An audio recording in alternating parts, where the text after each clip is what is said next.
Hello, I'm Jeremy Ord and this is my colleague Neil Tappin. Hello. We're here at Dundonald Links in Ayrshire to take a look at Ping's new i15 range of clubs. We're looking particularly in this video at the driver and the 3-wood. It's a new range Ping have added to sit alongside the G series and the Rapture range for this autumn. Neil knows a bit more about the technology in the new club, so I'll leave him to explain some of the finer points. The driver has a 460cc head that features a combination of internal weighting and a hosel that's slightly further away from the face. Now this combination creates a lower flight, less spin and a fade bias. Now this should all be things that the better player, the lower handicapper, can appreciate and can enjoy. The head itself is black. We first saw this a few years ago with the TaylorMade R7 Super Quad, and it's back with the Ping i15, and it should make the club head look a little bit smaller at address. Now the 3-wood, I think the most important thing to note here is the same internal weighting as in the driver means the centre of gravity is low and further back in the head. Now this should create a sort of higher flight, but importantly Ping say that it's still a penetrating ball flight, so it should work well in all sort of conditions. The face itself is pretty shallow, so you should be able to use it from a range of different lies.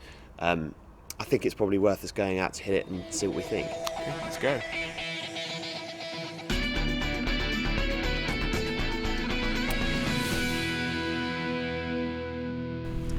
You join us on the 12th at Dundonald, a par 4 that offers two strategy options.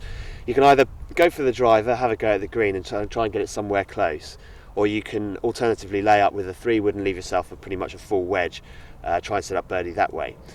Being the more naturally defensive player, Jezza went for the 3-wood option. Jezza, how did you think the i15 performed? Yeah, I mean I would have to say shorter rather than more defensive perhaps, but I'm not, but I have to confess, a particularly good fairway wood player, but I am still quite fussy about what I want my 3-wood to look like, and this club from Ping really hits the mark for me.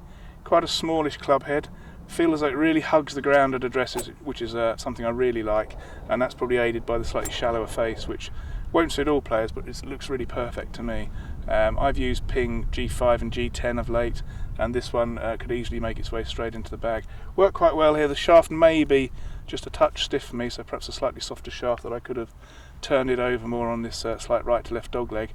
But I was in play, and I would have had a chance of birdie with the vast majority of the ones I hit down there. Neil, how did the driver strategy go? Yeah, well, it was pretty good. I think with the i15 driver, Ping are aiming it at the lower handicap golfer, and the black head, black face, doesn't look too big at address. It's 460, but it looks a little smaller. As such, I think it will go up against the likes of the R9, the TaylorMade R9, and the Titleist 909 D3. But this is, I think, a little bit longer than those. I was able to get a fantastic flight and really able to send it out there quite a long way. So a new driver for Ping and very impressive. Performed particularly well, I think. Yeah, there's one of Tapper's drives up there which we haven't actually been up there to check yet, but it may be very close to the green or even on it. We're going to have a look in a minute. But for now, for this time, from Golf Monthly's Gear Equipment video team, it's goodbye from Dundonald. Goodbye.